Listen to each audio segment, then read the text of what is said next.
Bonjour les amis, aujourd'hui c'est mon 46e anniversaire. Je profite de cette vidéo pour remercier tous les gens qui m'ont souhaité joyeux anniversaire jusqu'à maintenant et à ceux qui vont me le souhaiter en dessous en commentaire quand ils vont découvrir que c'était mon anniversaire.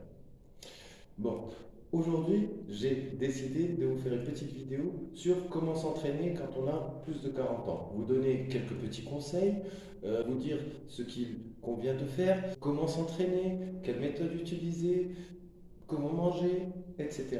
On y va tout de suite avec la première partie ou le premier conseil, ça sera autour de l'échauffement.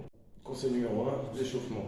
Au-delà de 40 ans, il convient de bien s'échauffer avant ces séances pour s'assurer que les articulations, les muscles, les tendons, les ligaments, que tout est suffisamment irrigué et suffisamment chaud, si on peut dire, pour entamer une activité d'entraînement en salle. Alors, que faire pour s'échauffer? Vous avez ici deux écoles.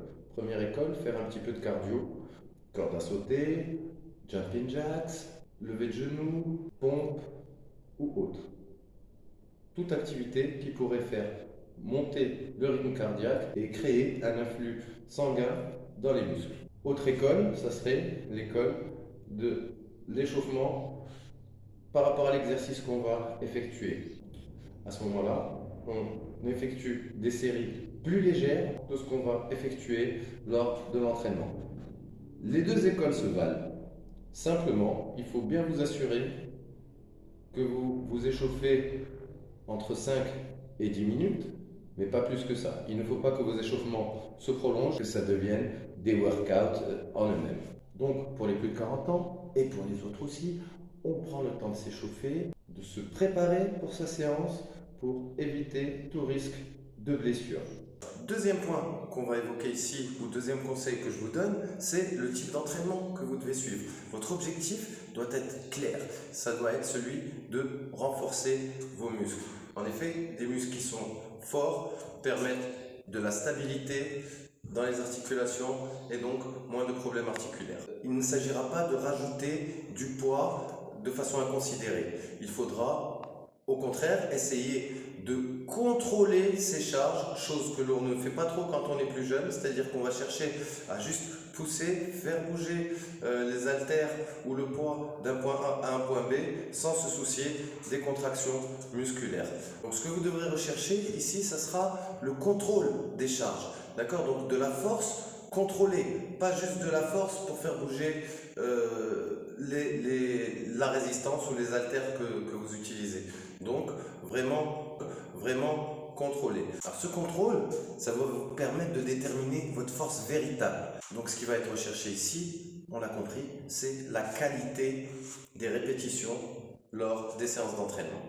Vous serez peut-être amené à devoir baisser les charges que vous utilisez et d'un autre côté, améliorer la qualité de votre répétition pour optimiser l'utilisation de vos muscles et donc leur renforcement et leur croissance. Donc, petit résumé de ce deuxième conseil, c'est qu'on cherche à devenir plus fort, mais avec de la force contrôlée.